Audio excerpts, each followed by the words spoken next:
রেমালের তাণ্ডবে দুদিন যাবৎ কৈলাসহরে ব্যাপক ঝড় বৃষ্টি চলছে, যার ফলে ফুলে ফেঁপে উঠেছে কৈলাসহরের মনু নদী। এ ব্যাপারে শহরবাসীকে সতর্ক থাকার আহ্বান জানান বন্যা নিয়ন্ত্রণ দপ্তরের এক কর্মী।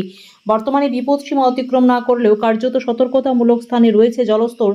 যে কোনো সময় জলস্তর বৃদ্ধি পেতে পারে বলে আশঙ্কা করছেন, তাই সতর্কতামূলক ব্যবস্থা গ্রহণ করার জন্য জানিয়েছেন বন্যা নিয়ন্ত্রণ দপ্তরের কর্মীরা।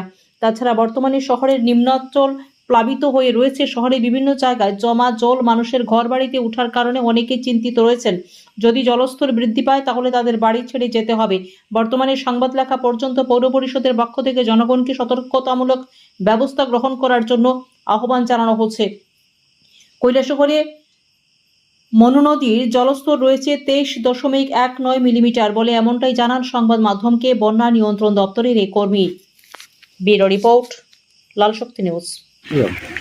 বর্তমানে আপনার মনু নদীর জল কি বিপদসীমার উপরে? বিপদসীমা যায়নি, তবে যাওয়া সম্ভব রয়েছে।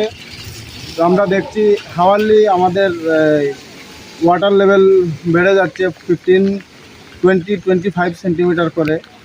তবে ওয়ার্নিংও যায়নি, ডেঞ্জারও যায়নি, তবে যাওয়ার সম্ভাবনা রয়েছে। বর্তমানে কতটুকু লেভেল রয়েছে? বর্তমানে আমাদের আছে 23.19 ওয়াটার লেভেল। আপনার পরিচয়টা? আমার নাম সুব্রত মালাকার, আমি CWC-তে। যদি বিপদসীমার উপরে যদি বন্যা হয়, আপনারা কি সব মোকাবেলা করার জন্য প্রস্তুত রয়েছেন? হ্যাঁ, অবশ্যই। ধন্যবাদ।